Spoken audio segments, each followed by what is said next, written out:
Concernant les petites retraites, les pensions inférieures à 1 200 €, le gouvernement vient tout juste d'annoncer qu'elles ne seront pas revalorisées au 1er octobre, et ce en raison de la très faible inflation.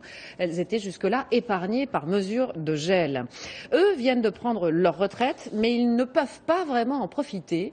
Des milliers de Français attendent désespérément le versement de leur première pension, mais ça ne vient pas. Et pour cause, en cause une caisse, la CARSAT, qui semble débordée, incapable de traiter tous les nouveaux dossiers en temps et en heure.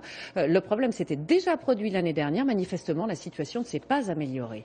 Reportage dans le Nord, Barbara Six, Patrick Wurstorn. Après 43 ans de carrière comme agent d'entretien, Corinne Hardy jouit enfin d'un repos bien mérité.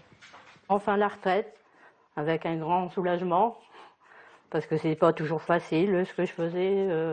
Mais voilà, depuis le 1er juillet, cette retraitée n'a rien reçu de ses 900 € de pension. Je l'ai pas voulu cette retraite, hein. Mais bon, moi je sais pas comment faire pour débloquer la situation, hein.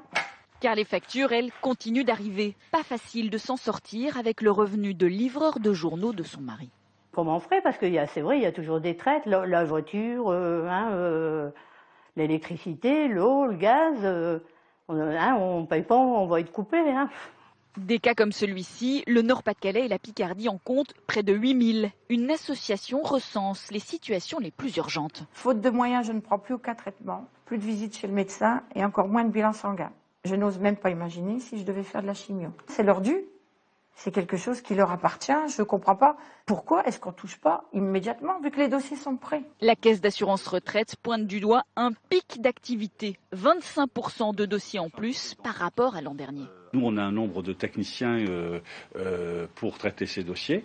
Bien sûr, ce nombre n'est pas flexible. D'ailleurs, il faut à peu près 18 mois pour les former. Donc, vous voyez bien qu'on ne peut pas suppléer par des moyens de type contrat à durée déterminée. Et donc, par conséquent, lorsqu'on a des entrées massives de dossiers, eh bien, il y a un stock qui se constitue et des dossiers qui sont en retard. Les agents de la CARSAT sont déjà priés de faire des heures supplémentaires. Dès le mois prochain, toutes les agences fermeront leurs guichets au public pour résorber le retard, en espérant un retour à la normale avant décembre.